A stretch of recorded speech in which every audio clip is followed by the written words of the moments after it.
ओम शांति। आप सभी के स्वास्थ्य के लिए इस सेशन में आप सबका स्वागत है।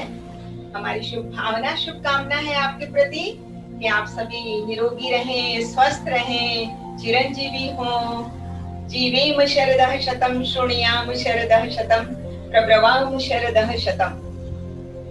आप ऐसे बन जाएं। तो आज हम सभी जीवेम शरदः शतम्, हमारे भारतीय संस्कृति में आयु को 100 साल तक का माना गया है।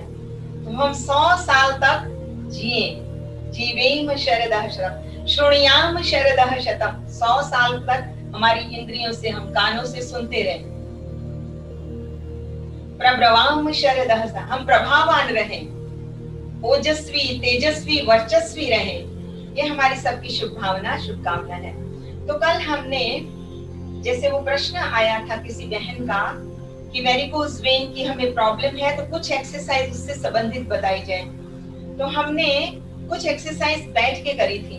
आज हम थोड़ी खड़े होके करेंगे। उसके बाद जब ये सारी एक्सरसाइज ओवर हो जाएंगी तो मैं सीरीज में पूरी एकदम से हम लोग पूरी एक्सरसाइज करेंगे। तो आज भी समय सीमा के अंतर्गत हम थोड़ा खड़े होके इस एक्सरसाइज को करते हैं। सीधे खड़े रहेंगे, दोनों पैर पंजे साथ में। आप बैलेंस रखने के लिए थोड़ा सा 1-2 इंच का फासला रख सकते हैं। दोनों हाथ अपनी कमर के ऊपर रख लीजिए बैलेंस बनाने के लिए। अगर आप बैलेंस नहीं बना सकते हैं, डोंट वरी, आप किसी कुर्सी का सहारा ले सकते हैं। इसको आप पकड़कर अपना बैलेंस बना सकते हैं। जब मैं 1 कहूं तो आपने अपनी जो टोज है उसके ऊपर, मतलब अपने पंजों के ऊपर अप होना है। Heels together, toes together. आप देख रहे हैं, इसके ऊपर हम खड़े हैं। गहरी सांस भीतर और छोड़ना है, फिर नीचे छोड़ दीजिए, फिर आप थोड़ी देर बैलेंस बनाइए। डाउन। ऐसे हमें 10 बार करना है। 5 बार से शुरू करें, फिर 10 बार, फिर 20 बार। इसको दिन में 2-4 बार करें। इवन आप कुर्सी के ऊपर ऑफिस में बैठे हैं तो भी आप कर सकते हैं, वो मैं बाद में आपको बताऊंगी। पहले आपने ऐसे ही करना है।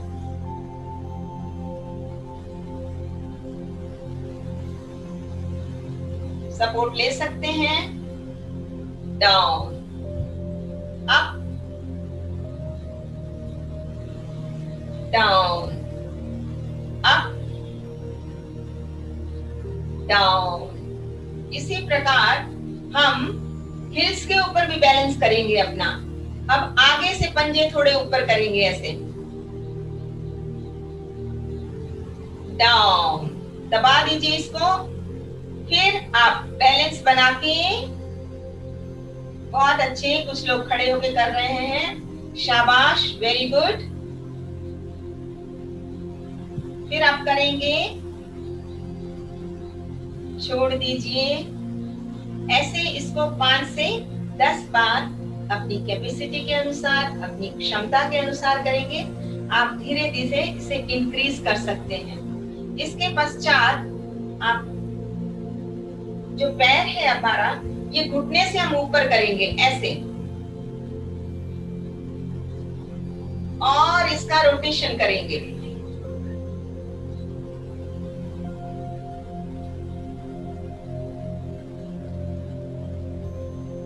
एंटी क्लॉकवाइज में कर रही हूं।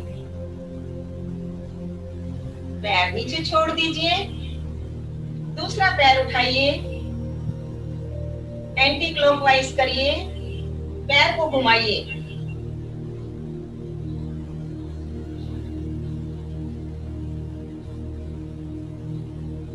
छोड़ दीजिए, अब क्लॉकवाइज घुमाइए।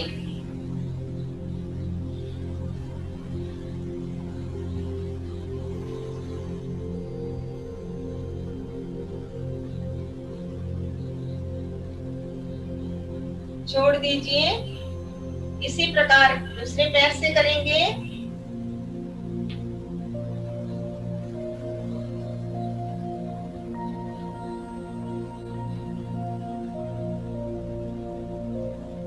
छोड़ दीजिए। अभी जो अपना पैर है इसको ऊपर उठाएंगे, ऊपर उठाकर आगे और पीछे करना है ऐसे। 1 2 3 4 5 और फिर छोड़ देना है। अगर आप ऐसे नहीं कर सकते होल्ड, तो देखिए मैंने सपोर्ट लिया है चेयर का और अपने पैर को यहाँ तक ऊपर उठाना है। ये देखो जैसे 90 एंगल बनता है, ऐसे मैंने पैर को उठाया है और उसके पश्चात अपने पैर को आगे पीछे, आगे पीछे, आगे पीछे, अप डाउन, अप डाउन। जितना आप इसको सीधा कर सकते हैं उतना आप करेंगे। देखिए मैं साइड से दिखाती हूँ आपको। ये मैंने पैर उठाया, इसको आगे down, up down, up down. धीरे धीरे आप प्रैक्टिस करेंगे, आप इसको होल्ड कर सकेंगे, मतलब थोड़ी देर वहां ठहरा सकेंगे। फॉर एग्जाम्पल मैं यहाँ खड़ी हूँ, मैंने ये पैर यहाँ तक ऊपर किया है, दोनों हाथों से मैंने पकड़ा है इसे और मैं यहाँ तक ऐसे होल्ड करूंगी इसे।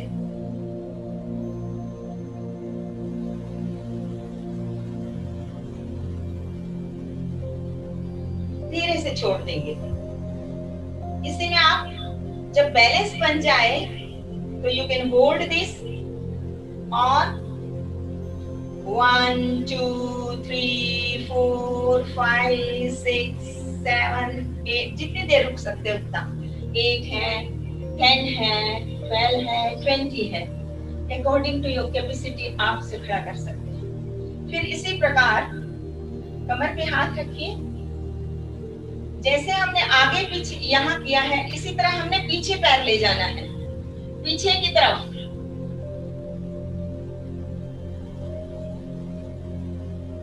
फिर आगे की तरफ, पीछे की तरफ। ये टाइट है, मेरा टो जो है वो लग रहा है।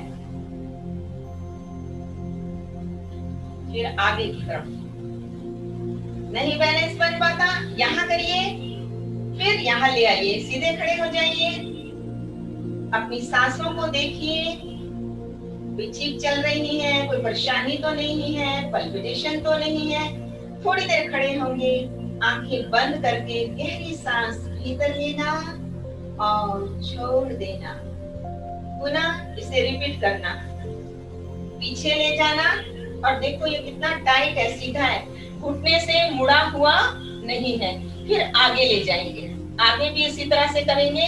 चाहे अपनी टो जो हील है उसको, हील को जमीन पर ऐसे टिका दे, फिर वापस ले आएंगे। पीछे जाएंगे ऐसे। आप देख रहे हैं पूरा बॉडी का एक अर्थ बन रहा है। वापस ले आएंगे, यहाँ करेंगे, आगे की तरफ एड़ी को लगाएंगे। पूरा ध्यान जिस चीज की एक्सरसाइज की जा रही है वहां होना चाहिए। अब दूसरे पैर को इसी तरह से करेंगे, पीछे ले जाएंगे, घुटना सीधा, आगे की तरफ जाएंगे तो एड़ी को टिकाएंगे, पीछे की तरफ जाएंगे, पैर को आप अपनी कमर पे ऐसे हाथ रख के भी कर सकते हैं। आगे जाएंगे तो एड़ी, पीछे जाएंगे तो टो, टांग सीधी रहेगी। बहुत अच्छी। इसके पश्चात अगर आप थक गए हैं तो आप बैठ भी सकते हैं, लेकिन अगर करते रहेंगे तो अभ्यास से बहुत अच्छा है, आप कर सकेंगे। सेकंड है, इसके पश्चात साइड में ऐसे उठाना है पैर। होल्ड कर लीजिए चेयर को या दीवार को सपोर्ट ले सकते हैं आप। और पूरा आपने क्या करना है, इसे पूरा यहाँ पे ऐसे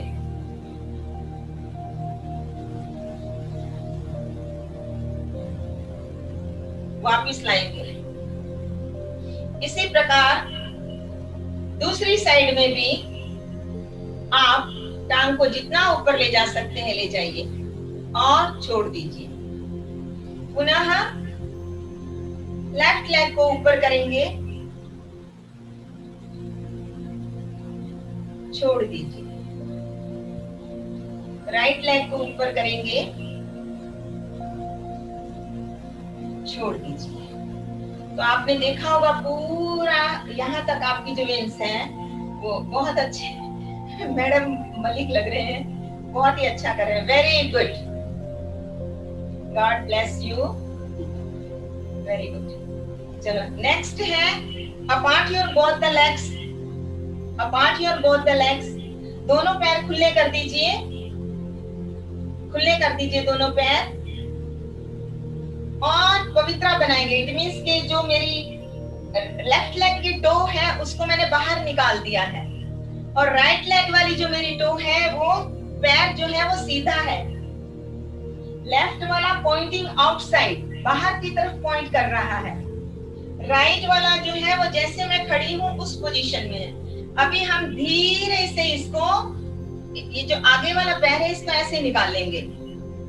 आप चाहें तो दोनों हाथ कमर पे भी रख सकते हैं बैलेंस के लिए और पूरा ऐसे टर्न ले लीजिए। वापिस आएंगे, सीधा कर लीजिए अपना, पवित्रा चेंज करेंगे। ये पैर अब सीधा हो गया, ये लेफ्ट वाला, और राइट वाला जो है वो, राइट वाला आगे की तरफ है, पॉइंटिंग आउट, बाहर की तरफ उसका पूरा अंगूठा पैर, क्या बोलते हैं इसको, तो जो है पंजा वो सीधा इस साइड में है। और फिर उसके बाद कमर पे हाथ रखिए, बैलेंस बनाइए पूरा इसको। शाबाश, जितना आप कर सकते हैं करिए। आप चाहें तो इसके ऊपर अपने दोनों हाथ भी रख सकते हैं और ऐसे। वापिस आएंगे, इस साइड में करेंगे, चेंज द साइड, और फिर दोनों हाथ यहाँ रख सकते हैं बैलेंस के लिए। कमर पे भी हाथ रख के आप बैलेंस बना सकते हैं। वापिस अब इसी की वेरिएशन में है, अगर थक गए हैं, close your eyes, apart your legs, place both the hands here, आंखें बंद, गहरी सांस, सांसों को आते जाते देखेंगे।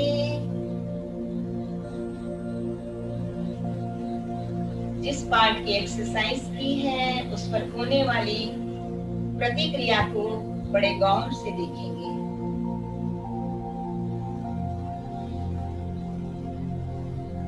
नेक्स्ट, इसी की वेरिएशन और आगे, आपने पवित्रा बनाया। पवित्रा, इस पोज को पवित्रा कहा जाता है इसलिए। तो आप ये टोज जो है आप लेफ्ट लेग की बाहर निकाल दी है, राइट वाला पैर जो है पॉइंटिंग आउट डायरेक्ट सामने की तरफ। Place both the hands over the thigh, यहाँ पर रखिए दोनों हाथ, और अब पीछे वाला पैर जो है उसको भी इसी डायरेक्शन में मोड़ दीजिए और धीरे से बॉडी को स्विंग करेंगे। 1 2 3 4 एंड 5। स्टैंड अप, खड़े हो जाएंगे सीधा। किसी भी चीज की हेल्प ले लीजिए, अगर नहीं टर्न आउट कर सकते हैं। दूसरी साइड में डायरेक्शन चेंज करेंगे और इसके बाद इसी को, पवित्रा को, दोनों हाथ ऊपर रख दीजिए। इसके ऊपर पैर की टोज जो थी उसको डायरेक्शन सेम साइड में दे दीजिए, with right side. Place both the hands over here and swing the body. 1 2 3 4 and 5। खड़े हो जाएंगे सीधे। इसी के साथ समय की सीमा समाप्त होती है। कल फिर मिलेंगे इसी समय। आप सबने साथ में किया, आपका बहुत बहुत शुक्रिया, बहुत बहुत धन्यवाद। प्रार्थना करते हैं सबके लिए। सर्वे भवन्तु सुखिनः, सर्वे सन्तु निरामयाः, सर्वे भद्राणि पश्यन्तु, मा कश्चित् दुःखभाग् भवेत्। ओम शांति। ओम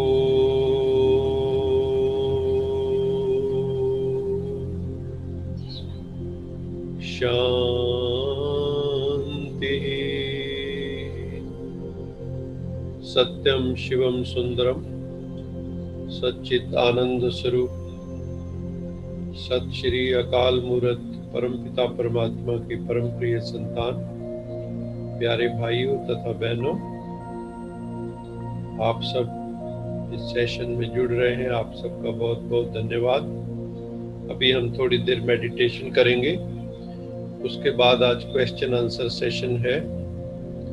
इसमें हम थोड़ी बाबा की मुरली जरूर कुछ पॉइंट्स पढ़ेंगे, और अगर क्वेश्चन आंसर सेशन में टाइम बचता है तो कम्युनिकेशन स्किल्स के ऊपर बात करेंगे। नहीं तो अगर क्वेश्चन आंसर्स ज़्यादा होंगे तो फिर हम चर्चा नहीं करेंगे। अभी हम मेडिटेशन करेंगे। सभी अपने को एकाग्र कर लें, मन को चारों तरफ से हटाकर अपने पास आ जाएं, भ्रिकुटी के सिंहासन पर बैठ जाएं। आत्मा का सिंहासन भ्रिकुटी है, वहां पर उपस्थित हो जाएं, अपनी हाजिरी लगवाएं, अटेंडेंस लगवाएं। I am present in bhrikuti. मैं डिवाइन लाइट हूँ।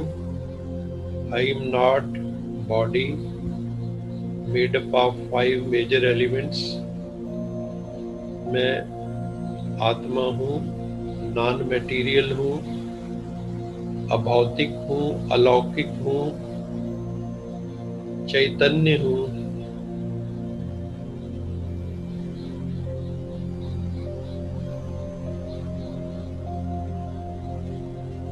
मैं शरीर नहीं हूँ, इतना बड़ा शरीर नहीं हूँ।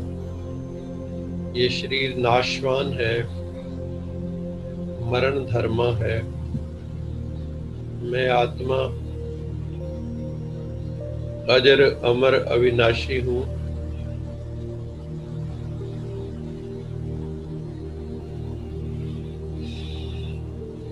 I am eternal, I am immortal, I am deathless। मैं अकाल मूर्त हूँ, अकाल मूर्त परमात्मा की संतान हूँ, महाकालेश्वर शिव की संतान हूँ। मैं जन्म जन्मांतर से यात्रा पर हूँ। स्पिरिचुअल जर्नी मेरी चल रही है। हर जन्म में मैं इम्प्रूव करने की कोशिश करता हूँ। इस जन्म में मुझे मैक्सिमम इम्प्रूव करना है।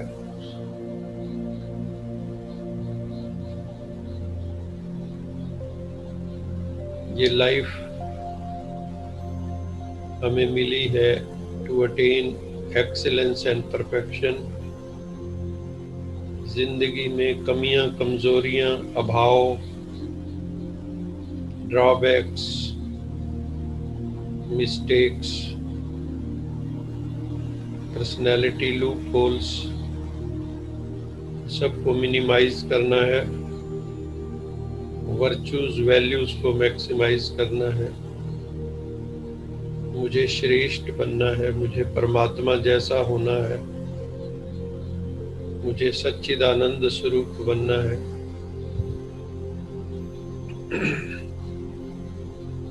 मुझे सत्यम शिवम सुंदरम स्वरूप बनना है। लंबे गहरे सांस, शरीर को रिलैक्स करें। लंबे गहरे सांस लें। श्वास भीतर, मन में ओम का उच्चारण चले। श्वास बाहर, ब्रीद आउट। शांति साथ में चले।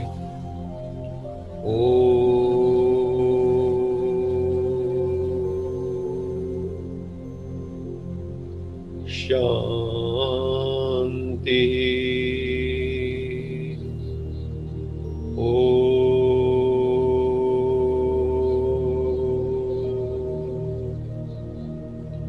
शांति।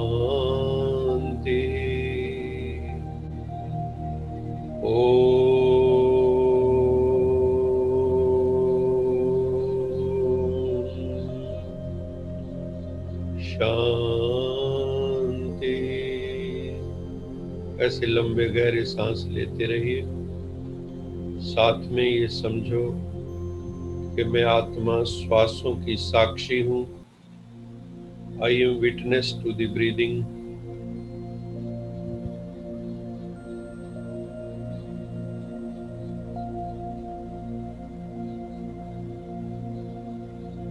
मैं श्वासों को आता जाता देख रहा हूँ।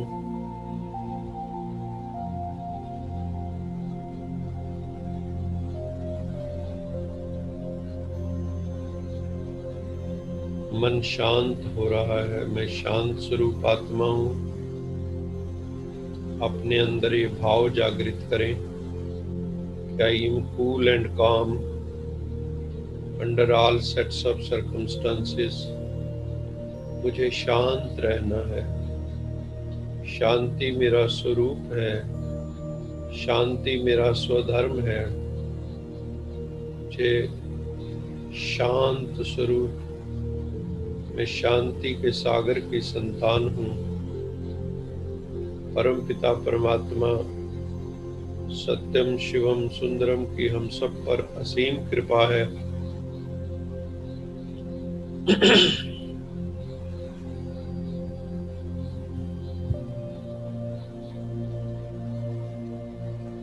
परम पिता परमात्मा हम सब के सिर के ऊपर है। उसका हाथ हमारे सिर पर है। उसका वरद हस्त हमारे सिर पर है। अनुभव कीजिए परमात्मा का इनविजिबल हैंड, ऊर्जा का हाथ हम सब के सिर पर है। मैं आत्मा परमात्मा से कनेक्ट हो रही हूँ। उसकी ऊर्जा से कनेक्ट हो रही हूँ। वाईफाई कनेक्शन है, वायरलेस कनेक्शन है। मैं आत्मा चार्ज हो रही हूँ। ऊर्जा का अनुभव हो रहा है। एनर्जी ही एनर्जी है। प्रभु प्रेम की किरणें भी बरस रही हैं। हम सबके हृदय में भी प्रेम झलक रहा है। प्रेम का सागर उछल खा रहा है।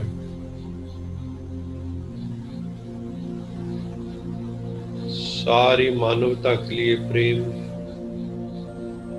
सर्व आत्माओं के लिए प्रेम। सब दीवारें ढह गई हैं। मैं शांत स्वरूप, आनंद स्वरूप, प्रेम स्वरूप, सुख स्वरूप का अनुभव कर रहा हूँ। बहुत सुख की अनुभूति हो रही है। गहन शांति की अनुभूति हो रही है। आनंद की अनुभूति हो रही है। I am a blissful soul. मैं आनंद स्वरूप आत्मा हूँ। सच्चिदानंद परम पिता परमात्मा की संतान हूँ। I am the descendant of the Supreme God Father.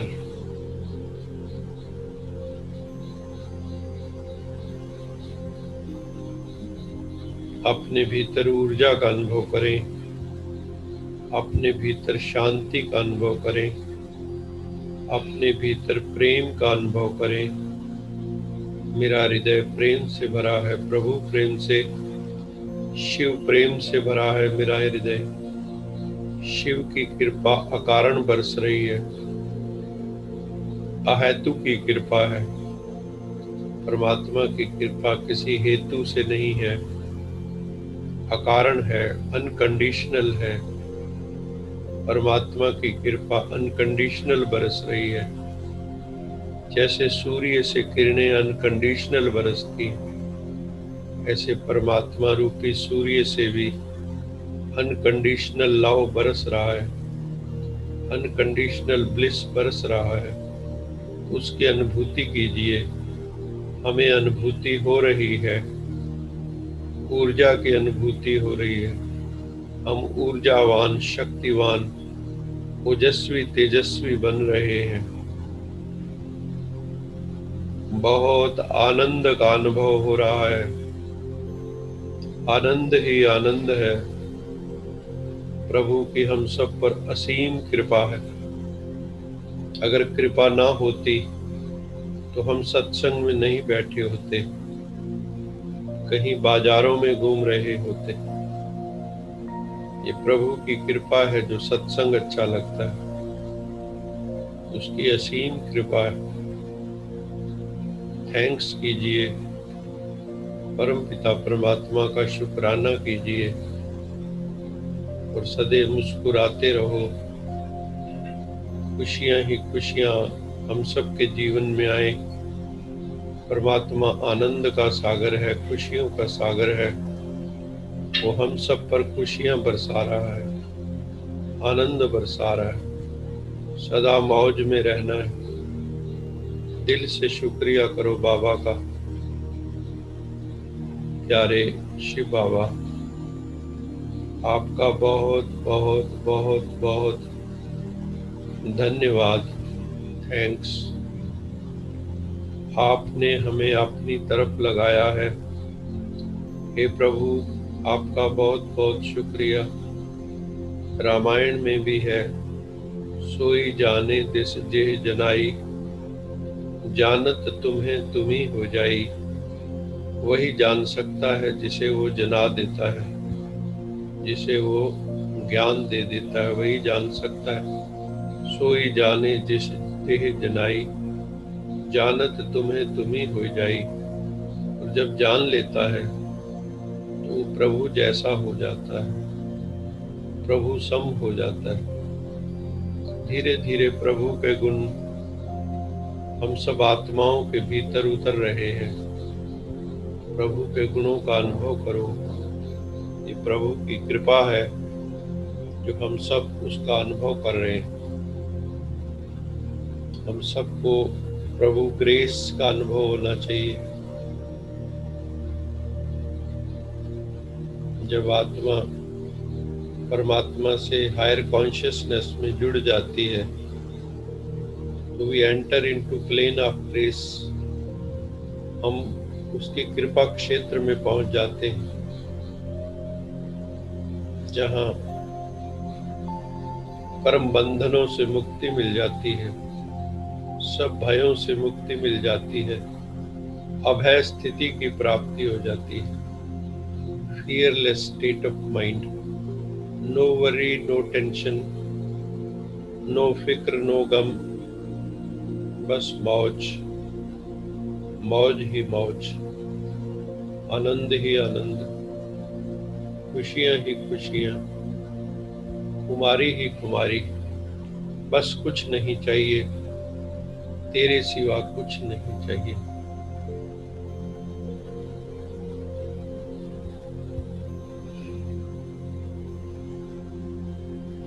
आनंद भीतर से ही प्रकट हो जाता है, आनंद भीतर ही छिपा हुआ है। ये निर्विषय आनंद है। निर्विषय आनंद किसी विषय से उत्पन्न नहीं हुआ, किसी विषय विकार से उत्पन्न आनंद नहीं है।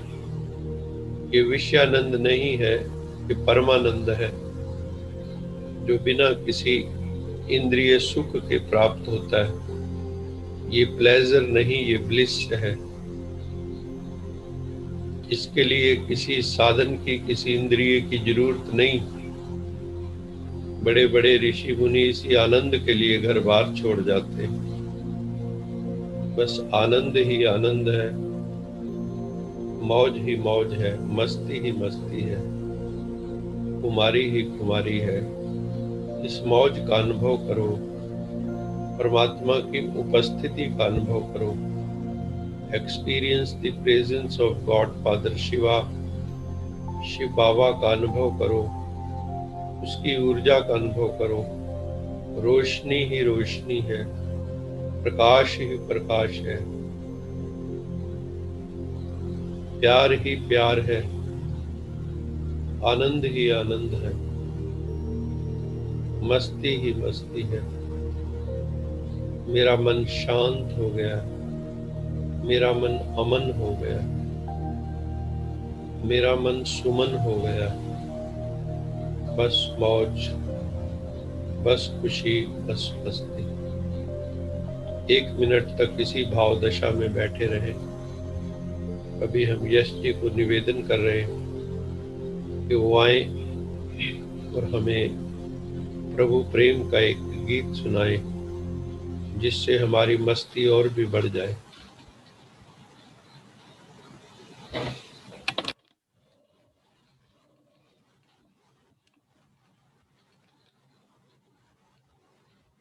ओम शांति। सबसे ऊंची प्रेम सगाई, सबसे ऊंची प्रेम सगाई। दुर्योधन को मेवा त्याग्यो, दुर्योधन को मेवा त्याग्यो, साग विदुर घर खाए। सबसे ऊंची प्रेम सगाई, सबसे ऊंची प्रेम सगाई। झूठे फल शबरी के खाए, झूठे फल शबरी के खाए, बहुविध स्वाद जताई, बहुविध स्वाद जताई। सबसे ऊंची प्रेम सगाई, सबसे ऊंची प्रेम सगाई। प्रेम के बस अर्जुन रथ हाक्यो, प्रेम के बस अर्जुन रथ हाक्यो, भूल गए ठकुराई,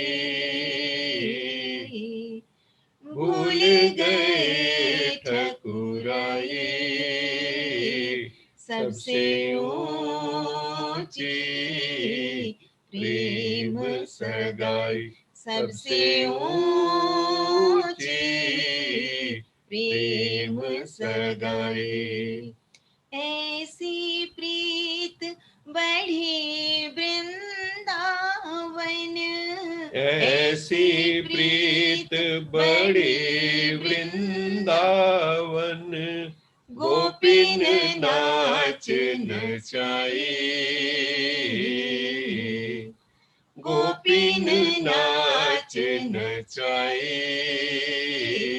सबसे ऊंची प्रेम सगाई, सबसे ऊंची प्रेम सगाई।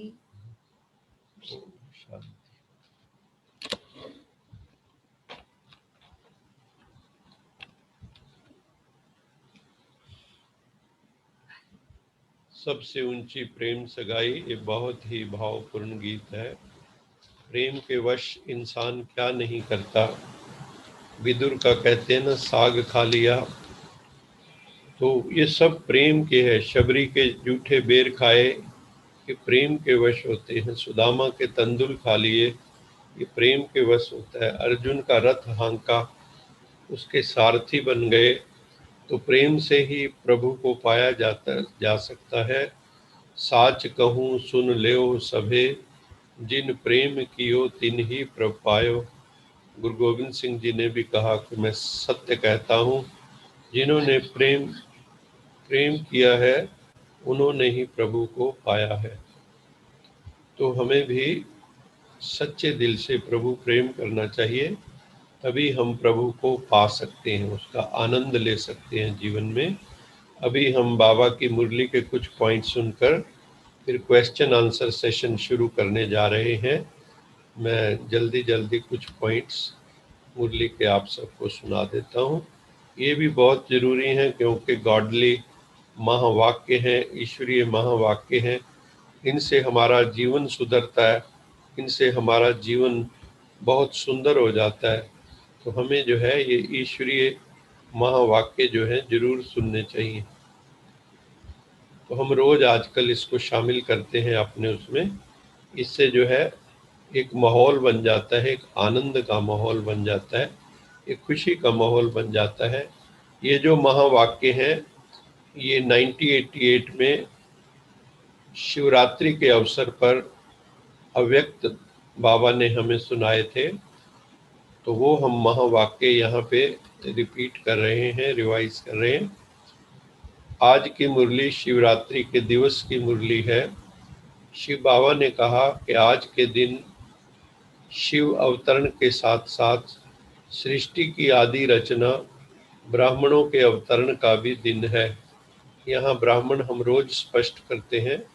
इस ब्राह्मण जो ये शब्द हम यूज करते हैं ये वो हैं जो पवित्रता का जीवन जीते हैं, जो ब्रह्म मुहूर्त के समय उठते हैं, जो परम पिता परमात्मा की आज्ञाओं का पालन करते हैं, जिन्होंने अपने जीवन में पवित्रता की प्रतिज्ञा की है और शुद्ध भोजन करते हैं, सात्विक भोजन करते हैं, ज्ञान सुनते हैं, सुनाते हैं, प्रभु का पैगाम सबको देते हैं, वो है। तो बाबा कहते हैं ये ब्राह्मण जो है ये सृष्टि की आदि की प्रथम रचना है। ब्रह्मा मुख वंशावली शास्त्रों में भी दिखाया है। तो अनादि रचना तो सब आत्माएं हैं, लेकिन आदि रचना जो है वो ब्रह्मा के मुख से ब्राह्मण पैदा हुए। शिवरात्रि के अवसर पर यही स्लोगन याद रखना है। बाबा ने कहा कि ब्राह्मण जीवन की हर घड़ी उत्सव की घड़ी है।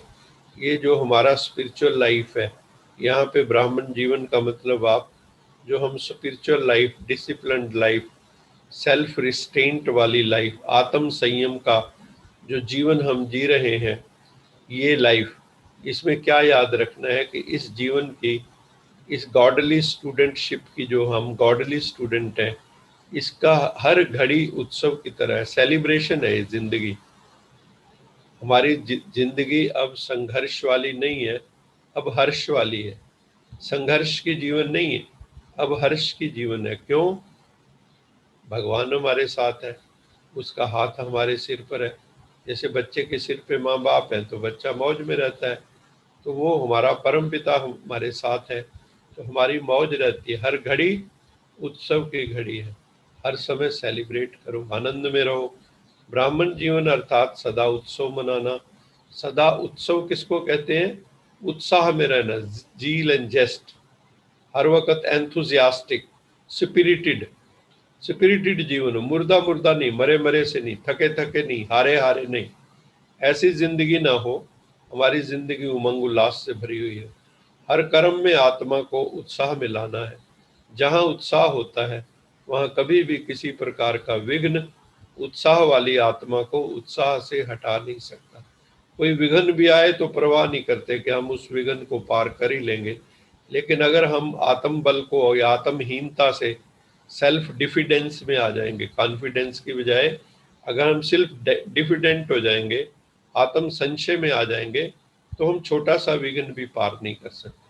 तो हमें शूरवीर बनना है, महावीर बनना है। फिर बाबा ने कहा ये जीवन सेवा की जीवन है।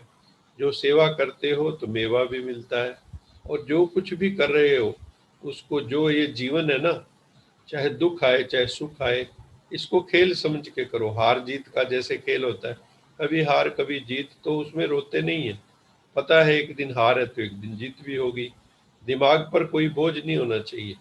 सेवा का मेवा है, हम जो रूहानी सेवा करते हैं उसी वक्त आपको खुशी मिलती है। आप किसी से दो ज्ञान की बातें करें तो आपको उसी वक्त खुशी मिलेगी, और निंदा चुगली करें तो डिप्रेस हो जाएंगे। तो सेवा का मेवा सदाकालीन खुशी, कभी थकावट अनुभव नहीं होती, और कई बार तो ये भी पता नहीं लगता रात है या दिन है, ये बोध भी नहीं रहता। हम लोग माउंट आबू जाते हैं तो वहाँ कई बार एक दूसरे से पूछते आज कौन सा वार है, कौन सी डेट है, वो भी भूल जाते हैं। सेवा उमंग उत्साह में लाती है। जैसे क्रिकेट के मैच में बॉल को कैच कर लेते हैं तो खिलाड़ी आउट हो जाता है। ऐसे ही हमारे पर भी जो है ना, माया की बाल कभी काम के रूप में आती है, लस्ट के रूप में आती है, कभी क्रोध के रूप में आती है, कभी मोह के रूप में, कभी अहंकार के रूप में। ये कैच करो, ये माया का खेल है, तो उमंग उत्साह बना रहता है, घबराहट नहीं होगी। माया से घबराओ नहीं, माया से घबराओ नहीं, एक मनोरंजन समझो, माया का खेल साक्षी होकर देखो, प्रभु को साथ रखो, प्रभु पिता को साथ रखो। वो माया से घबराना नहीं है। माया क्या है? टेम्पटेशंस, विकार। हमने माया के ऊपर पूरा एक, मेरे मन में आता है कि माया के ऊपर एक बार फिर हम जो है चर्चा करें। तो माया का खेल साक्षी होकर देखना है। ये सारा संसार जो है, जितनी हमारी अटैचमेंट्स है, आसक्ति है, जो दुनिया में लगाव है, झुकाव है, ये सारी माया है। हम उसके कारण फिर जो है ना, हम इस दुनिया से जाना भी नहीं चाहते। ये सोचते हैं बस अनंत काल जीवन हो जाए हमारा, हम कभी मरे नहीं। मरना हम सोच के ही डरते हैं। कोई मरने की बात करे, कहते हैं शुभ शुभ बोल। तो माया से घबराना नहीं है, खेल को साक्षी होकर देखना है, और साक्षी और प्रभु को साथी बनाना है। दुनिया के साक्षी हो जाए और प्रभु के साथी बन जाए, तो जीवन में आनंद घटित हो जाता है। फिर बाबा ने कहा कि जो भोजन योगी आत्माओं द्वारा बनाया जाता है, जो योग में रहते हैं, प्रभु की याद में भोजन बनाते हैं, प्रभु की याद में खाते हैं, उसको शास्त्रों में ब्रह्म भोज कह देते हैं, यहाँ ब्रह्मा भोजन कह देते हैं। शुद्ध सात्विक जो भोजन है, उसके लिए बाबा ने आज शब्द यूज किया, दुख भंजन भोजन। दुख भंजन भोजन, दुख को दूर करने वाला, दुखों को भंजन करने वाला, खत्म करने वाला भोजन है वो। प्रभु स्मृति का भोजन सब दुख दूर कर देता है, प्रोवाइडेड हम उसमें योग युक्त होकर बनाएं, योग युक्त होकर वो भोजन ग्रहण करें। पहले प्रभु को स्वीकार कराएं, फिर खुद स्वीकार करें, तो उसमें इतनी शक्ति आ जाती है उस भोजन के अंदर कि वो तन और मन को शुद्ध कर देता है। शुद्ध अन्न से मन और तन दोनों शुद्ध हो जाते हैं, और प्रभु स्मृति का भोजन सब दुख दूर कर देता है। अगर धन भी अशुद्ध होता है, ये भी इम्पोर्टेंट बात है। अगर आपका कोई बेईमानी का पैसा है या रिश्वत का पैसा है, उल्टा सुलटे ढंग से कमाया हुआ पैसा है, तो वो अशुद्ध धन खुशी को गायब कर देता है।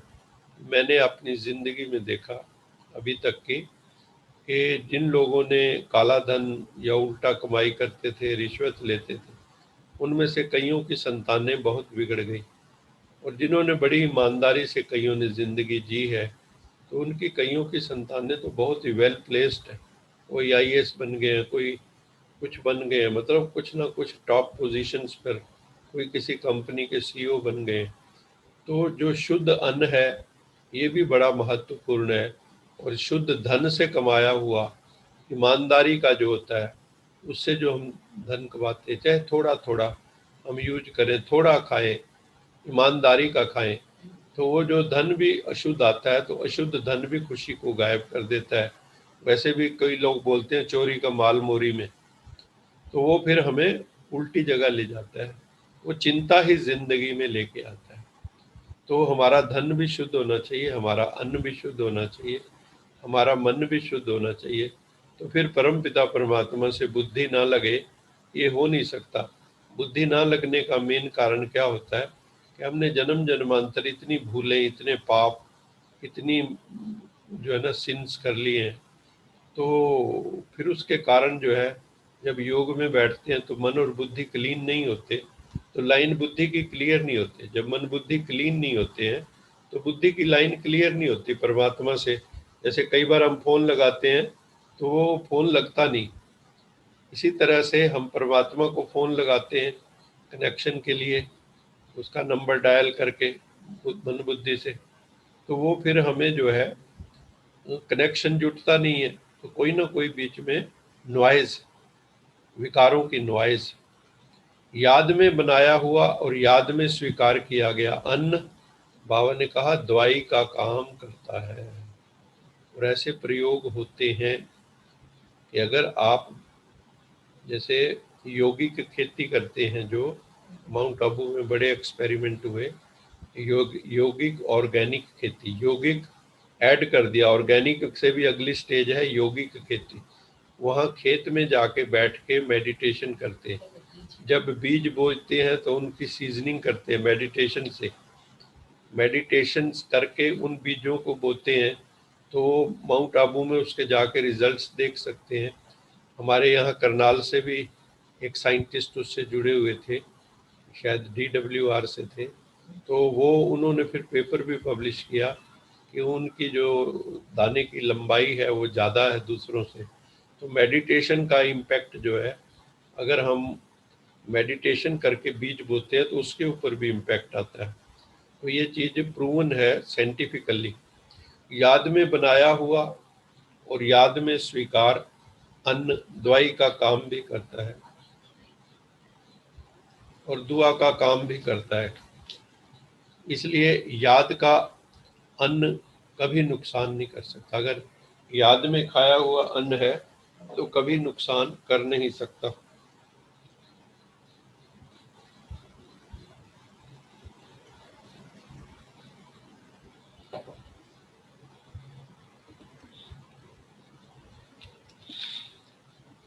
जो वस्तु किसी को दी जाती है वो अपनी नहीं रहती, ये हम सब जानते हैं। जैसे मेरे पास कोई वस्तु है, हम किसी को दे दें तो हम अपनी नहीं रहेगी। अगर कोई कमी कमजोरी बाबा को अर्पित कर दी, हमने शिव बाबा को अर्पित कर दी, तो वो कमजोरी आपकी नहीं रही, आपने दे दी तो उससे मुक्त हो गए। इसलिए हम माउंट आबू में जाते हैं ना, तो कई लोग हम देखते हैं इवन जो वहाँ ज्ञान में नहीं चलते हैं, फिर भी वो वहाँ जाते हैं मान लो, और कोई लोग सिगरेट छोड़ आते हैं, कोई कुछ छोड़ आते हैं, और उस वक़्त क्योंकि मनोबल ऊंचा होता है, उस मनोबल ऊंचे में वो छोड़ देते हैं और जिंदगी भर के लिए वो चीज़ छूट जाती है। तो कहने का तात्पर्य ये है कि अगर जो कमी कमजोरी हमने एक बार छोड़ दी, उसको पुनः हमें जीवन में नहीं लाना चाहिए। कई लोग तीर्थों पे जाके कुछ छोड़ आते हैं, कोई फल छोड़ आते हैं, कोई सब्जी छोड़ आते हैं, कोई कईयों को बैंगन पसंद नहीं, वो बैंगन छोड़ आते हैं, कईयों को पपीता पसंद नहीं, वो पपीता छोड़ आते हैं, ऐसे सुनने को मिलती है। लेकिन छोड़ना क्या है?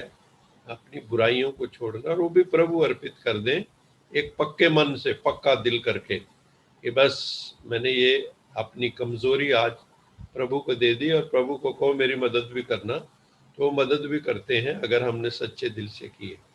नहीं तो क्या होता है, अभी अभी दी, अभी अभी वापस ले ली, तो वो फिर अमानत में खयानत हो जाती है। दाता वो है जो सदा इसी रूहानी भावना में रहते, सर्व रूहें हमारे समान वर्षे के अधिकारी बन जाएं। इसका अर्थ क्या हुआ कि जैसे एक भाई दूसरे भाई को कहे कि आप भी ये सुख ले लो जो सुख मैं ले रहा हूँ, तो ये आध्यात्मिक सुख जो है, हमारे सभी भाई हैं जो कई जो है अपने रास्ते से भटके हुए हैं, कईयों को समझ नहीं है, उनको हम अगर थोड़ा ये ज्ञान की भूं भूं करते रहें कानों में, तो हो सकता है कि वो भी जो है अपने जीवन में श्रेष्ठता, पवित्रता, भारत के अच्छे नागरिक बनने का संकल्प लें।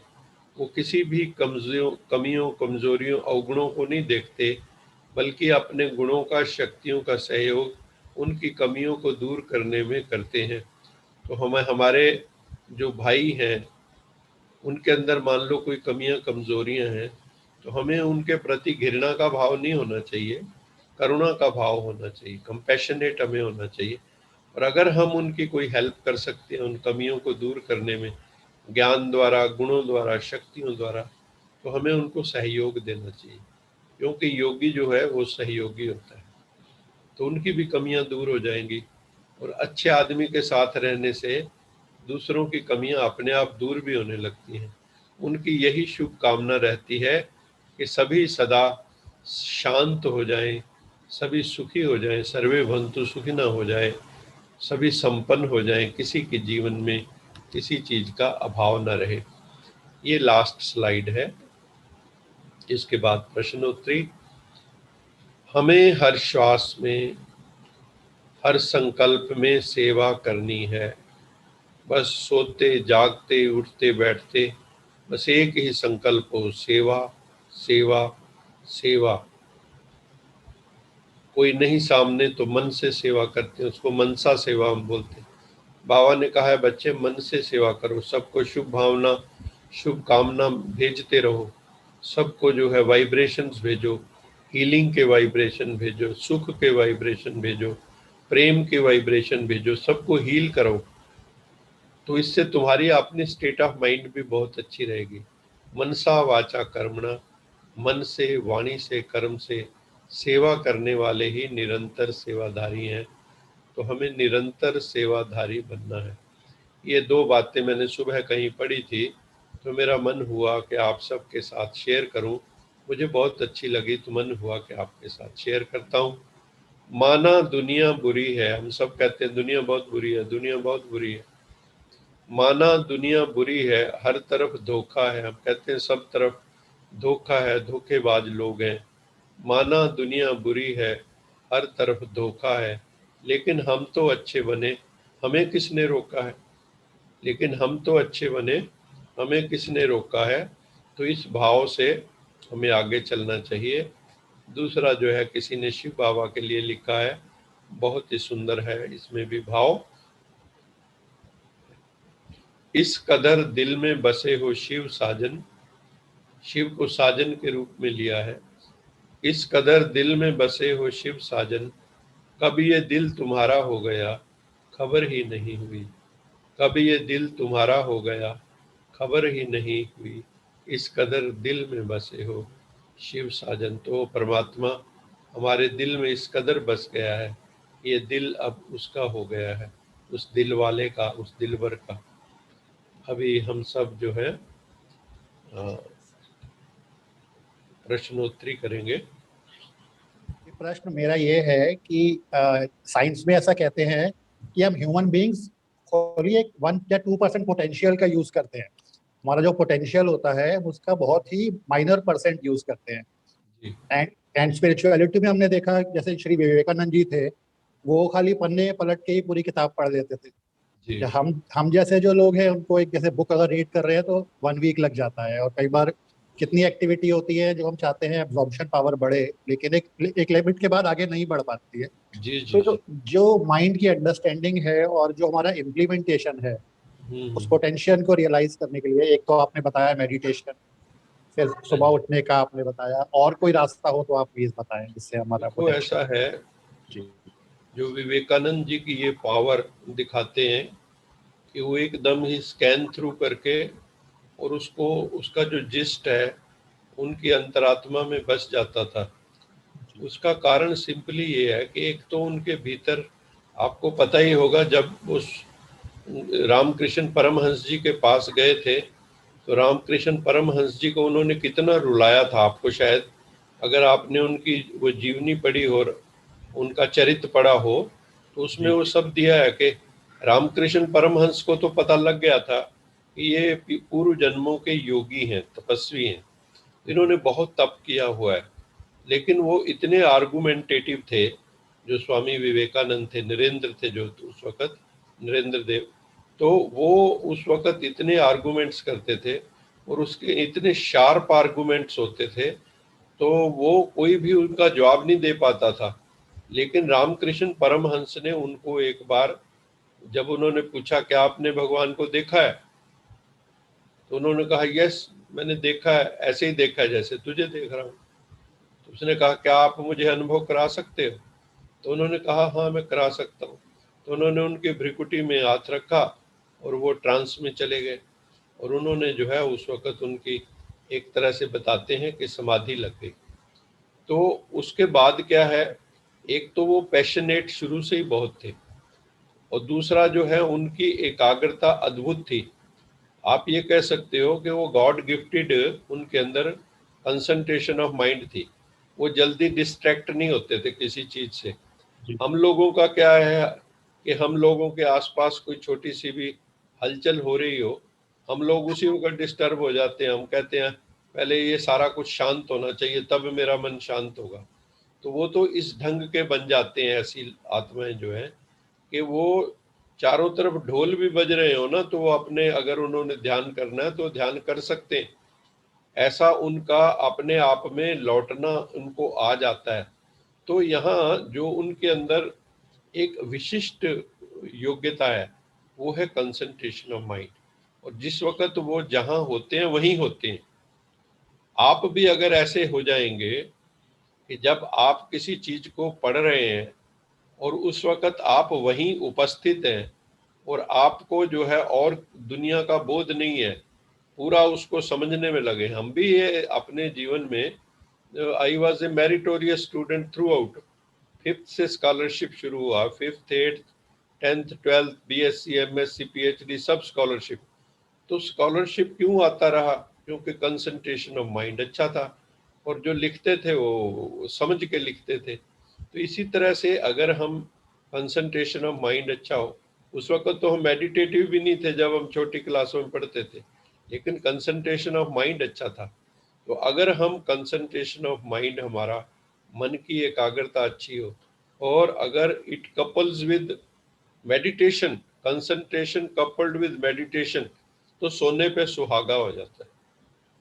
तो इस तरह से अगर हम मेडिटेशन, आप जैसे हमने कह दिया, लेकिन क्या हम मेडिटेटिव हो गए? ये बिग क्वेश्चन मार्क।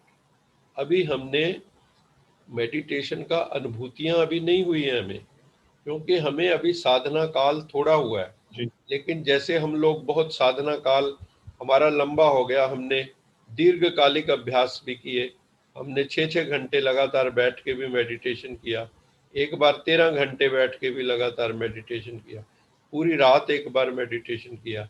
तो इस तरह से हमने कई हर सैटरडे की नाइट को जो है कई घंटे मेडिटेशन चलता था।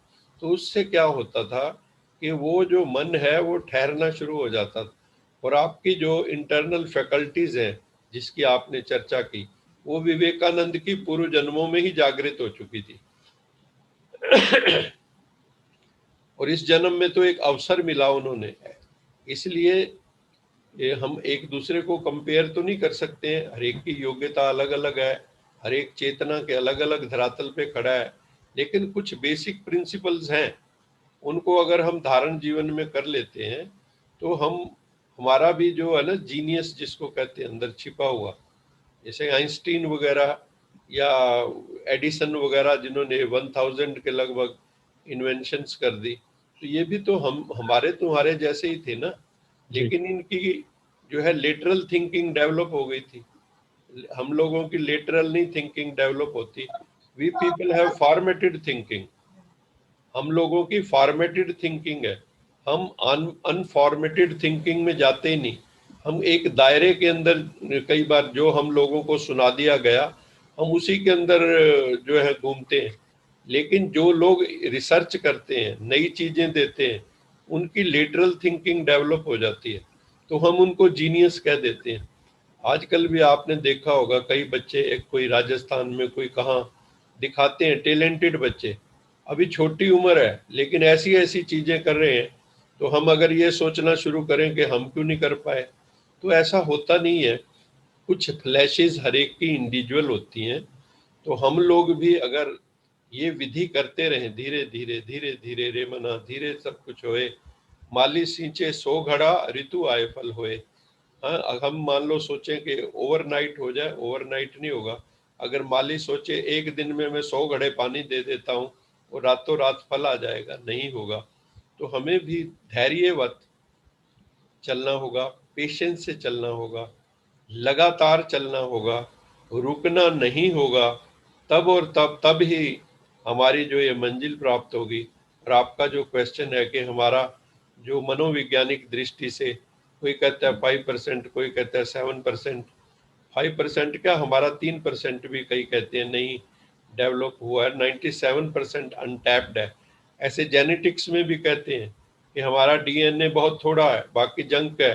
लेकिन अब धीरे धीरे कह रहे हैं कि जंक नहीं है, उसमें भी इंफॉर्मेशन है।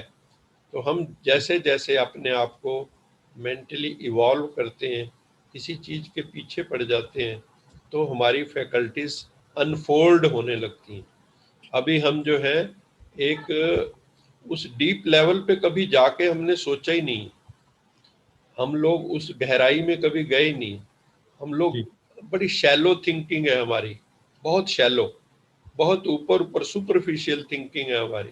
तो हम कभी गहराई में गए ही नहीं, उस लेवल पे कभी पहुंचे ही नहीं जहां पर जाके कहते हैं ना कि 100 डिग्री पे भाप बन जाता है पानी। 100 डिग्री पे हम कभी पहुंचे ही नहीं, हम नीचे ही अभी घूम रहे हैं। तो जैसे जैसे हम उस लेवल पे पहुंचते जाएंगे तो हमारे भीतर भी घटना एक दिन जरूर घटेगी जो आप चाह रहे हैं। Thank you. शुक्राना sir, thank you. Kapil ji. हाँ जी सर, बहुत बहुत थैंक यू, बहुत थैंक यू, ओके। शुक्रिया। मेरा प्रश्न क्या है, एक मेरा मतलब उलझन है, उसकी आप समस्या बताइए कि गीता में कर्म योग के अलावा दान और तपस्या को भी बहुत महत्व दिया गया है, और 17वें अध्याय में उसके बारे में बताया गया है कि अगर वो सात्विक तरीके से किया जाए तो दोनों का बहुत ही उपयोग है। आमतौर से मैंने देखा है कि हम जो दान करते हैं वो मानव कल्याण के लिए करते हैं, और तपस्या में हम लोग जो हैं, तपस्या में सभी कुछ शामिल है, चाहे आप पूजा करिए, हवन करिए, मेडिटेशन करिए। उस टाइप की तपस्या तो आजकल होती नहीं है कि पहाड़ों पर जाकर के आप धुनी जमा लेंगे।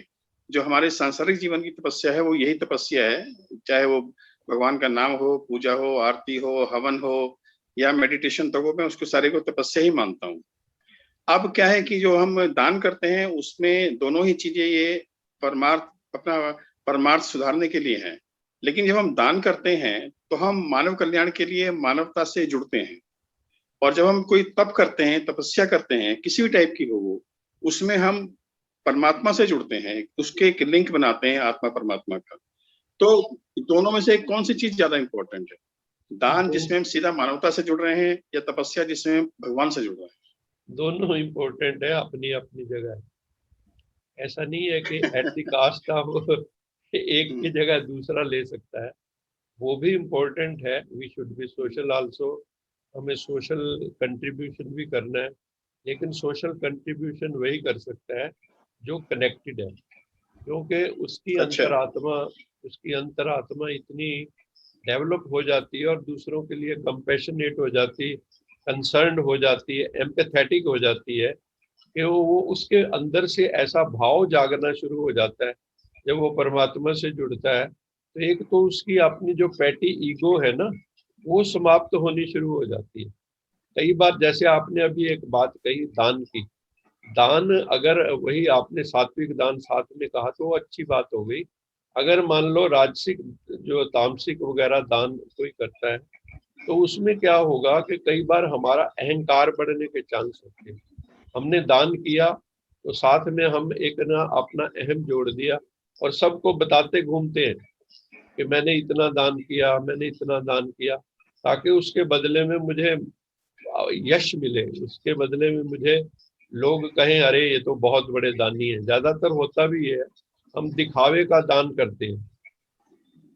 तो यश ही नहीं, वो लोग सोचते हैं कि हमें भगवान का आशीर्वाद भी मिल रहा है। वो ये समझते हैं कि हमने दान कर दिया तो अब हमें तप करने की आवश्यकता उतनी नहीं है जितनी की और लोगों को है। ऐसा नहीं है, हमें देखो तप करने से सेल्फ इम्प्रूवमेंट भी है, अपने को भी हम तपा रहे हैं। मतलब तप वास्तव में तो सेल्फ डिसिप्लिन है कि हमारी इंद्रियां जहां जाना चाहे हम जाने नहीं देते उसको। तप क्या है? आत्म संयम, सेल्फ रिस्ट्रेंट, सेल्फ डिसिप्लिन। जब इसमें हम आते हैं, और एक तरह का तप ये भी है जो हम घर गृहस्थ में मान लो रह रहे हैं और अपने कर्तव्य पालन ईमानदारी से कर रहे हैं, ये भी तप है। ये भी कोई छोटी बात नहीं है, सारों से निभा भी रहे हैं और फिर भी मतलब परमात्मा से भी जुड़े हुए हैं और सबके साथ निभाते हुए भी डिटैच्ड है। तो ये भी कोई साधारण बात नहीं, ये भी एक मेहनत की बात है। लेकिन आपने जो कहा ये दोनों अपनी जगह इम्पोर्टेंट है। दान का मतलब होता है कि आप जैसे हम इसमें दान में भी फिर कई श्रेणियां आ जाती हैं। एक स्कूल दान है, एक जैसे अब टीचर जो है वहाँ स्कूल के अंदर जो है स्टूडेंट्स को टीचिंग कर रहा है, वो टीचिंग में उनको केवल सब्जेक्ट नहीं पढ़ा रहा, कई बार चरित्र भी अपना जो है बच्चे वो भी लर्न कर रहे हैं। इसी तरह गुरु हैं, गुरु जो है वो ज्ञान दे देते हैं कि आप कौन हो, किस लिए आए हो, जीवन का लक्ष्य क्या है ना। तो वो सारी चीजें जो है, ज्ञान दान भी एक बहुत बड़ा दान है, गुण दान बहुत बड़ा दान है, योग दान बहुत बड़ा दान है। योग अपनी, जैसे कई बार कहते हैं ना भी उन्होंने तो अपना तप ही दान कर दिया, ऐसे कहानियां भी बीच में मिलती हैं लिटरेचर में कि योग दान, ज्ञान दान, गुण दान, शक्ति दान, ये भी बहुत बड़े दान होते हैं। ये स्थूल दान तो फिर भी इजी होता है कि आपके पास पैसे हैं आपने दे दिए, हालांकि पैसा भी छूटता नहीं है आसानी से सबके हाथ से। मतलब ये जो है ना, ये इस तरह हाथ होना कि जैसे लक्ष्मी का हाथ होता है, भी निकल रहा है निकल रहा है। और किसी ने तो यहाँ तक कहा कि जितने जितने आपके हाथ से या आपकी पकड़ जितना किसी चीज से छूटने लगती है और आप जितना अधिक मतलब गिविंग हो जाते हैं, गिविंग, वो भी unconditional giving, giving with love, love भी साथ में है। एक है कि कोई बैगर आया मैंने दे दिया but I don't have love for him. एक होता है कि out of love I am giving,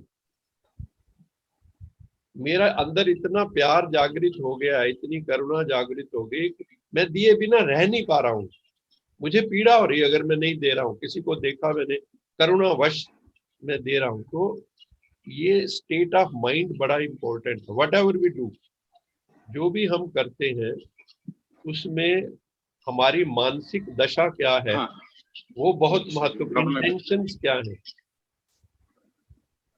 ठीक है, थैंक यू। हाँ जी सर, थैंक यू सर। और किसी का प्रश्न है? ओम शांति डॉक्टर साहब। ओम शांति जी। बहुत अच्छा महसूस हो रहा है कि बहुत दिन के बाद मैं आपके साथ जुड़ रही हूँ हाँ जी। और वेट कर रही थी कि संडे आए और मैं आपके साथ जुड़ूं, क्योंकि थोड़ा सा मुझे ये लग रहा था कि जब मैं लेट आती हूँ तो मैं आपका सेशन अनइंटरप्टेड सुनना चाहती हूँ, अच्छे कंसंट्रेशन जी जी जी से, क्योंकि थोड़ा डॉक्टर मलिक एक्सपेक्ट करते हैं कि मैं घर आऊं और फिर मैं आते ही अगर कंप्यूटर के आगे बैठ जाऊं तो उनको थोड़ा सा महसूस होता था। तो मुझे लगा कि मैं अपना थोड़ा सा लाइफ में फैमिली लाइफ को भी थोड़ा ठीक रखें, क्योंकि उनको महसूस ना हो कि मैं उनको इग्नोर कर रही हूँ। जी जी। तो इस वजह से मैं जुड़ नहीं पाई आपके साथ। अब लेकिन मैंने आपके सारे सेशन जो हैं डेली मैं देखती थी, सुनती थी, चाहे मैं रात को या सुबह, जब भी टाइम मिलता है, और मुझे बहुत आनंद आया। और मेरा कोई स्पेसिफिक क्वेश्चन तो नहीं है आज, लेकिन मेरे को सारे questions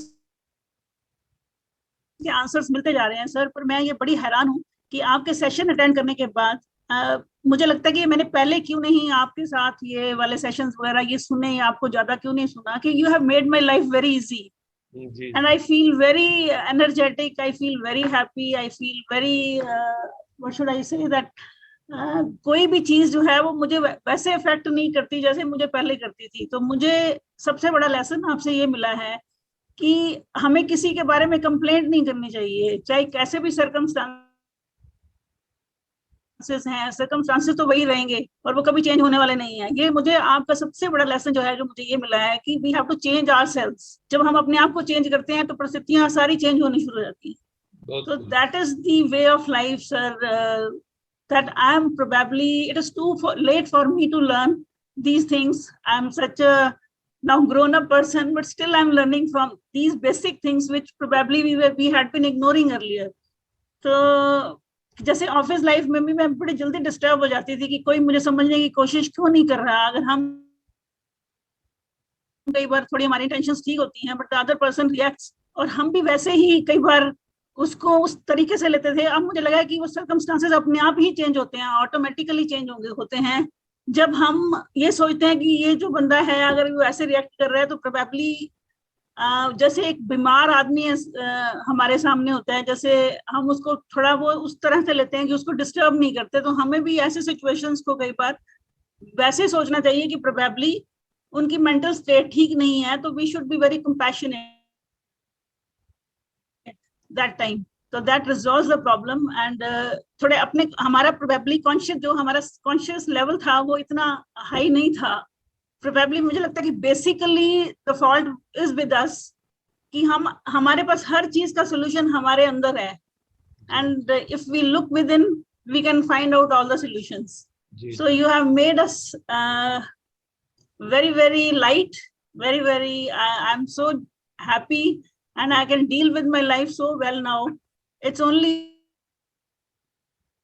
all the credit goes to you. So और आप जो सही कह रहे हैं कि जो हमने अपना जो हमारे पोटेंशियल्स हैं, हम अपने 3% भी एक्सप्लॉइट नहीं किए होंगे. You are very much right. जैसे स्वामी विवेकानंद थे, वो किताब देखते थे और वो सारी पढ़ लेते थे. उनकी इतनी फैकल्टीज उनकी इतनी डेवलप थी.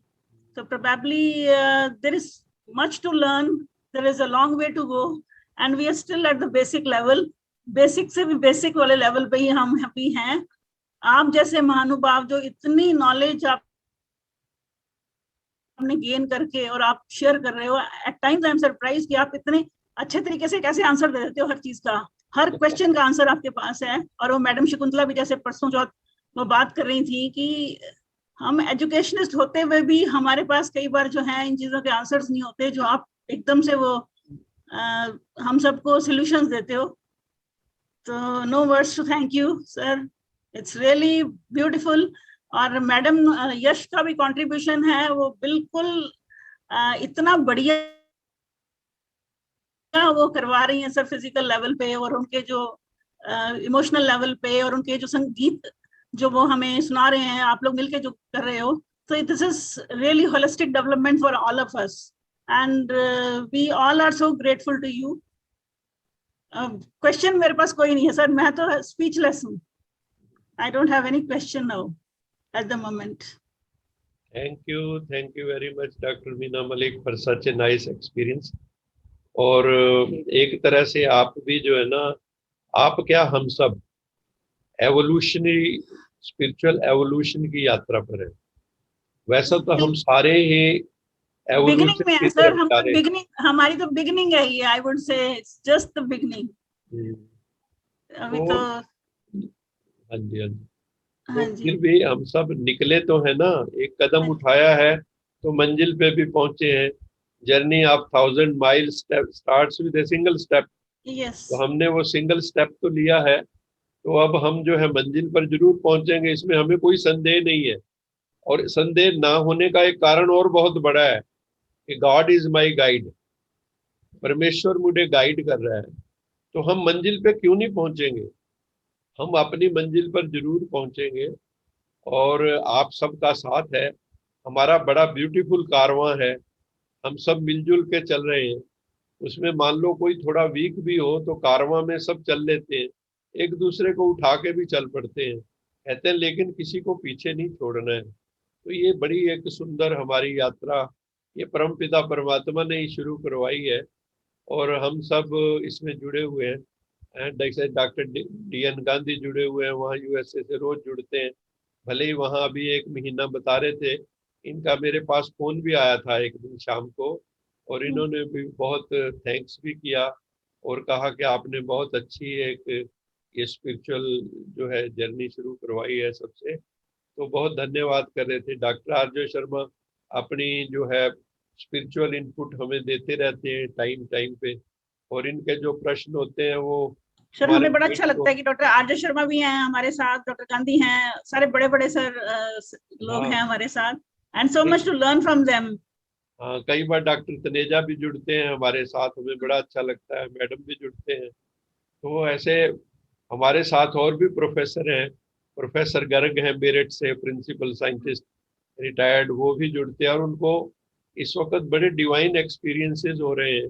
वो रोज हमें फोन करके बताते हैं कि आज मुझे ऐसे एनर्जी की अनुभूति हुई कि मैं एकदम, कई बार लगता है कि जैसे शरीर से बाहर जा रहा हूँ.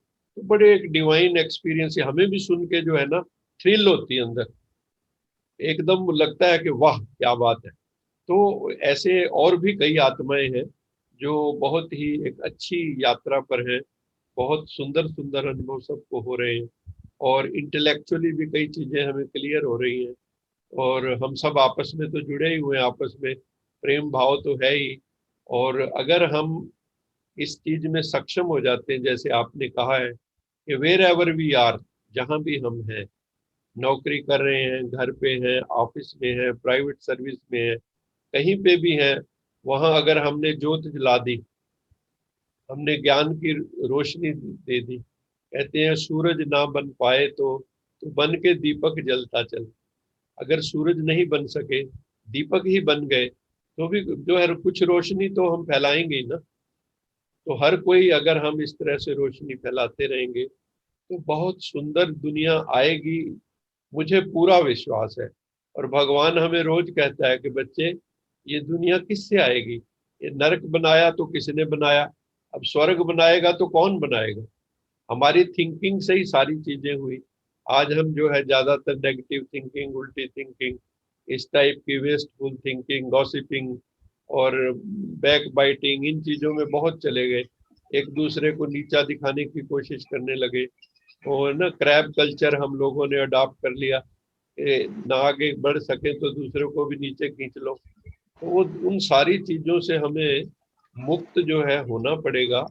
और अपना जो कहते हैं ना, सारे जो शैकल्स है, सारे जो हमारे अंदर वो बंधी पड़ी है चेन से, हमने जिसको अपने आप को भी जकड़ा हुआ है जन्म जन्मांतर से, उससे मुक्ति का टाइम आ गया है। हमें उन चेन्स को, उन शैकल्स को तोड़ना होगा हमें। और परमात्मा वो काम कर सकता है। He is liberator, he is guide. वो हमें स्पिरिचुअल गाइड बन के मिला है।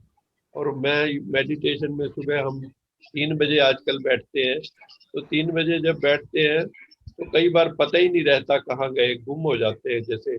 और एक आनंद, एक खुशी, एक मस्ती अपना चलनी शुरू हो जाती है। तो फिर उसमें कई बार ऐसे सुंदर सुंदर अनुभव होते हैं।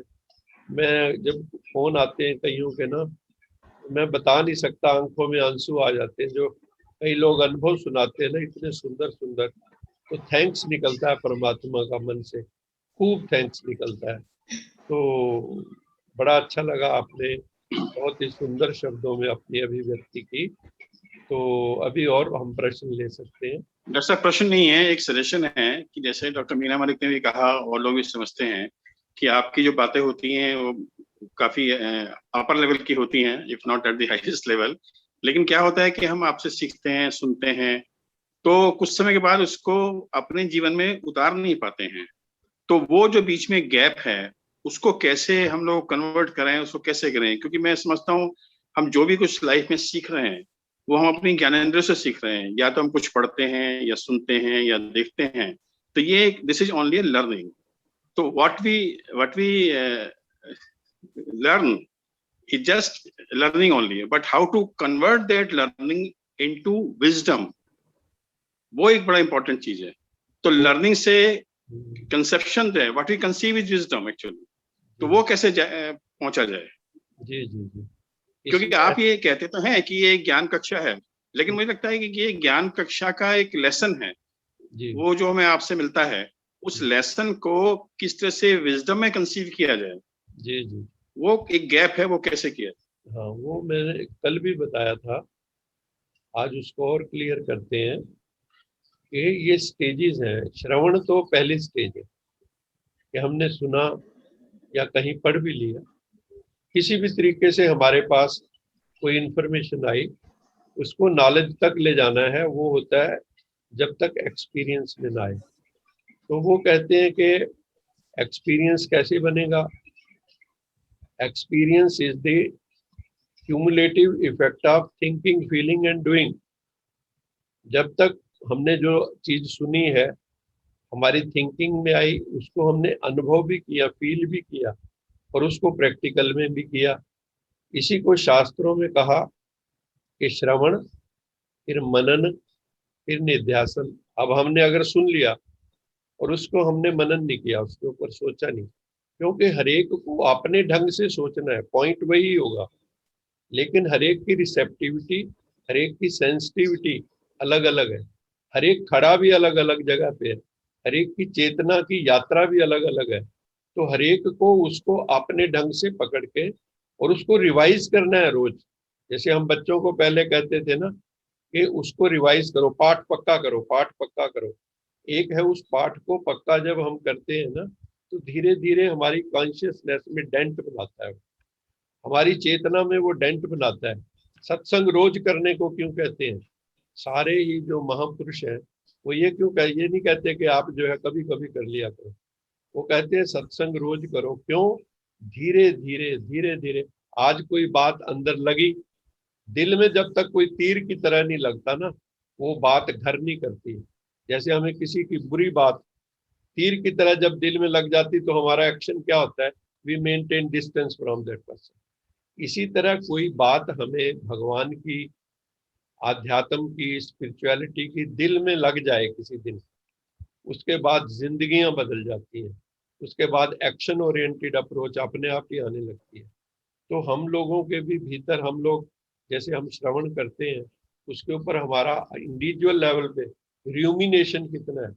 गाय ने वो खा तो लिया चारा, उसके बाद वो च्यूइंग कितनी है, च्यूइंग द कड, वो जो खाती है आपने, फिर जुगाली करना जो है, हम उसकी जुगाली कितना करते हैं, कितने घंटे हमारे जुगाली के जाते हैं। तो अगर हम उसकी जुगाली करेंगे बार बार और अपने ढंग से, क्योंकि हर एक को अपने ढंग से उसको मोल्ड करना है, और उसको करेंगे, मुझे लगता है ऐसा कि श्रवण, मनन, निध्यासन, निध्यासन मैंने उसमें फिर जैसे हमने अभी खाया, सिर्फ खाया के बाद पचाया कितना, खाना ये हो गया, खाना हमने सुना, उसके बाद हमने उसको डाइजेस्ट कितना किया, और उस डाइजेशन के बाद भी अब्जॉर्ब कितना किया। तो हमारे ये सारे सिस्टम अगर ठीक होंगे, then and then it will become the part and parcel of our life.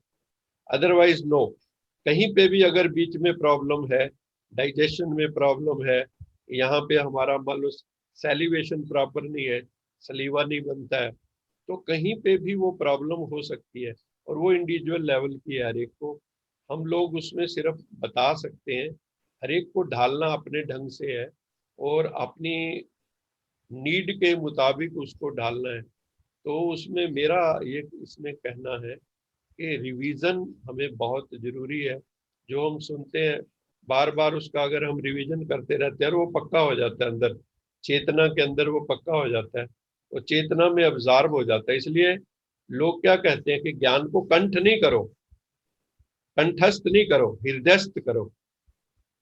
एक है कंठस्थ करना, मैंने वेद शास्त्र पढ़ लिए और मैंने आपको आके सुना दिए, आपने भी थोड़ी देर के लिए वाह वाह कर दी, भी बहुत बढ़िया बहुत बढ़िया बहुत बढ़िया, लेकिन मेरे जीवन में मेरे ही नहीं उतरे, तो मैं आपसे भी कोई अपेक्षा नहीं रख सकता। तो यहाँ पे क्या है कि दो तरह की बातें हैं। एक तो आप उन लोगों का संग करो जिन्होंने अपने जीवन में इनको अडॉप्ट कर लिया है, ऐसे लोगों के जिसको महापुरुष कहते हैं, लोग गुरु कह लेते हैं, उन्होंने अपने जीवन में उसको धारण किया है, तो हम उन लोगों का संग कर सकते हैं। ये इजी अप्रोच है, हम उनकी तरह देखें, उनको अपने ढंग से उनसे सीखें। दूसरा है हमने जो सुना है उसको अपने जीवन में बार बार रिवीजन करें, उसको रिपीट करें, रिवाइज करें, रिवाइज के बाद रियलाइज करें, क्योंकि रिवीजन के बाद ही रियलाइजेशन आती है, और रियलाइजेशन के बाद नेक्स्ट स्टेज होती है लिबरेशन। फिर हम मुक्त हो जाते हैं कई चीज़ों से जो रॉन्ग है, उनसे हम मुक्त हो जाते हैं, जो अच्छी हैं वो हमारे जीवन का पार्ट एंड पार्सल बन जाती है। तो मेरा ये इसमें मानना है, ये कोई जरूरी नहीं है कि दिस इज ये फाइनल आंसर है, इसमें और भी कई अमेंडमेंट्स, इम्प्रूवमेंट्स हो सकती हैं, लेकिन अगर मैंने जो अपने जीवन में धारण किया, मैं उसकी बात कर रहा हूँ कि मैं उस चीज को अच्छे से मनन करता हूँ। जैसे बिलोते हैं ना, किसी चीज को चर्निंग करते हैं तो मक्खन निकलता है, अगर चर्निंग नहीं करेंगे मक्खन नहीं निकलेगा, और मक्खन खाएंगे नहीं तो ताकत भी नहीं आएगी। तो इसी तरह से ज्ञान का मनन करने से ज्ञान का भी जो ऐसे कई अंत में ऐसी चीजें हमें अपने ही अनुभव से आती हैं। और मैं डॉक्टर साहब क्या कहूँ कि आप जब मनन करते हैं आपका भी अनुभव होगा कि कई बार दिमाग से ऐसी बात लगती, खुद ही थ्रिल हो जाती, यार ये मेरी थिंकिंग में ये बात आई है। तो इस तरह से एक नई डायमेंशंस भी कई बार उसमें ऐड होनी शुरू हो जाती है। तो हम इस तरह से थिंकिंग जब किसी चीज की करते हैं तो धीरे धीरे धीरे धीरे वो विजडम में डेवलप होने लगती है, जैसे आपने कहा है। तो कुछ दूसरों से सीखें, दूसरों के अनुभवों से सीखें, कुछ जो है हम अपने भी अनुभव उनको देख के करें, कुछ ज्ञान को सुन के करें। तो ये सारी विधियां हैं, इन सब को जब हम मिला जुला के यूज करेंगे तो हमारे जीवन के अंदर मुझे ऐसा लगता है कि वो विजडम भी धीरे धीरे आनी शुरू हो जाएगी।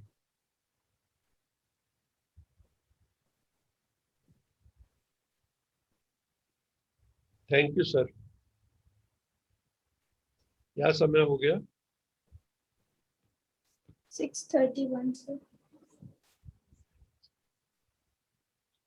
एक प्रश्न और ले सकते हैं, उसके बाद ओम शांति। सर किसी को ड्रीम्स आते हैं तो कई बार भयानक ड्रीम्स आते हैं, बैड ड्रीम्स आते हैं, और उसका इफेक्ट जो है पूरा दिन रहता है। तो वो उस फियर को, वो जो भयानक ड्रीम्स आते हैं, उसका इफेक्ट कैसे पूरा दिन उसके ऊपर ना इफेक्ट आए, वो क्या करें सर? देखो ऐसा है, जो ड्रीम्स की फिलॉसफी है उसको हमें समझना होगा। इसमें जो ड्रीम्स हैं वो कभी भी हवा से उत्पन्न नहीं होते हैं। वो भी हमारी कई जो मनोवैज्ञानिक लोग हैं ये मानते हैं कि जो हमारी कई अतिरिक्त इच्छाएं हैं उनका प्रकटीकरण हमारी नींद में हो जाता है, या हमारे मन में कई भय हैं, चिंताएं हैं, फिक्र हैं, उनका भी प्रकटीकरण कई बार जो है निद्रा में होता है, स्वप्न में होता है। स्वप्न जो है, हम लोग जहां जहां जैसे कोई बहुत जो है डरता है इंसान, तो उसमें उसको स्वप्न भी उस ढंग के आते हैं जहां भय होगा। कहीं उसको शेर दिखाई दे रहा है, कहीं दिखाई दे रहा है कि मैं ट्रेन नहीं पकड़ पा रहा हूँ, कहीं लग रहा है कि मैं पानी में डूब गया हूँ। और इस तरह से उनको कोई लगता है कि मेरी, एक बार किसी ने सुनाया कि मेरी चारपाई के नीचे कोई आग लगा देता है, मैं सारी रात तड़पता रहता हूँ। तो इस तरह कई तरह के स्वप्न जो है लोगों को आते हैं। उसमें जो कॉमन स्वप्न होते हैं वो यही होता है कि वो कुछ करना चाह रहे हैं, नहीं कर पा रहे, तो अतिरिक्त इच्छाओं के वो सूचक होते हैं। और जितना हमारे जीवन में कई बार जीते जी, जब हम इस वक्त जी रहे हैं, वो पर्सनैलिटी जो हमारी है वही कहीं ना कहीं हमारी ड्रीम्स में भी उसकी अभिव्यक्ति होती है। लेकिन इसके साथ साथ ये भी मनोवैज्ञानिकों का कथन है, और आजकल जो PLR है, पास्ट लाइफ रिग्रेशन टेक्निक, जिसमें हम पिछले जन्मों में जाकर भी अपनी चेतना को देखते हैं कि मैंने क्या क्या किया, तो उसमें भी कई बार ये बातें निकल के आती हैं कि हमारी जिंदगी के जो स्वप्न भी हैं वो भी उन चीजों से जुड़े हैं। स्वप्न क्या, ये जीवन का कई बार जीवन भी कईयों के स्वप्न जैसे ही है, उनको भी कई जीवन में ऐसी घटनाएं आ रही हैं। वैसे तो हम कहते हैं ना, पास्ट लाइफ से भी जुड़े हुए हैं। हम लोगों के जीवन में जो दुख सुख आते हैं, रोग शोक आते हैं, तो ये भी हमारे कर्मों का ही फल है। तो ये स्वप्न भी एक तरह की, अगर हमें स्वप्न में भी चैन नहीं है तो ये भी एक तरह की सजा है। हमें मतलब ड्रीमलेस स्लीप नहीं आ रही है तो ये भी एक तरह की सजा है। लेकिन जैसे जैसे हम मेडिटेटिव होते हैं और हमारे मेडिटेशन के एक्सपीरियंसेस बढ़ने लगते हैं, तो क्या होता है कि इनकी ग्रिप जो है, grip of those dreams loosens, उनकी जो ग्रिप है धीरे धीरे वो छूट जाती है। और कुछ समय बाद वही लोग आके हमें बताते हैं कि हमें बड़ी अच्छी अब नींद आनी शुरू हुई है। एक जो है प्रिंसिपल थे, लेडी, मैं नाम नहीं लूंगा, उनके फादर की डेथ उन्होंने अंतिम समय पे देखी। तो वो क्या हुआ कि जब उन्होंने प्राण छोड़े, तो वो प्राण छोड़ने का सीन इतनी, मतलब उन्होंने पीड़ा से शरीर छोड़ा कि वो जो प्रिंसिपल मैम थी उनकी चेतना में वो डेंट मार गया, और वो 3-3 गोलियां जो है नींद की खाती थी तो भी नींद नहीं आती थी रात को।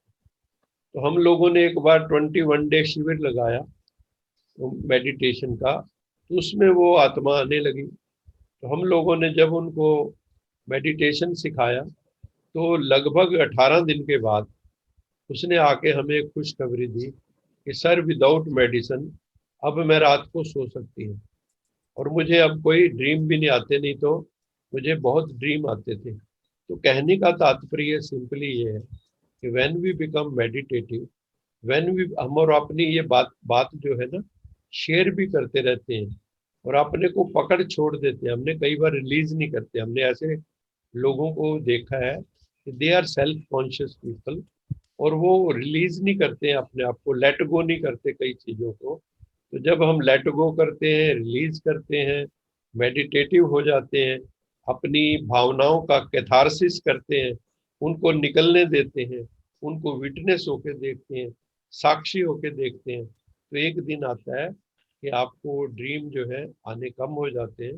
और जब ड्रीम आएंगे ही नहीं तो फिर सारा दिन उनका क्या प्रभाव होगा। तो मेन तो ये है कि जो ड्रीम स्वप्न के स्तर पे आ रहे हैं उनका वहीं पे निप दीवल इन दी बड, वहीं पे वो खत्म हो जाने चाहिए। और जब वो वहां खत्म हो जाएंगे तो ड्यूरिंग द डे तो उनका इम्पैक्ट कोई आएगा ही नहीं। तो मेरे हिसाब से तो ये है।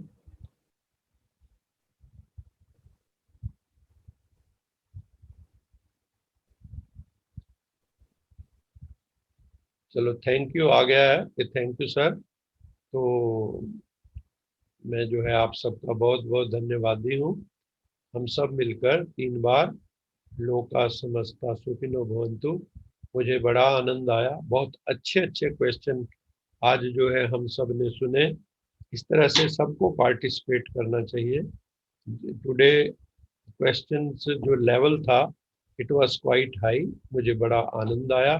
और इसी तरह से हम प्रश्न करते रहें तो और इस जर्नी में शामिल रहें। अच्छा, आप सबका बहुत बहुत धन्यवाद। हाथ जोड़ लीजिए सभी, अपनी भ्रिकुटी में आ जाइए, परम पिता परमात्मा की उपस्थिति का अनुभव करें कि परम पिता परमात्मा शिव बाबा हमारे चारों तरफ उसकी अनुभूति हो रही है। तो हम सब अभी शुरू करेंगे। लोका समस्ता सुखिनो भवन्तु, लोका समस्ता सुखिनो भवन्तु, लोका समस्ता सुखिनो भवन्तु।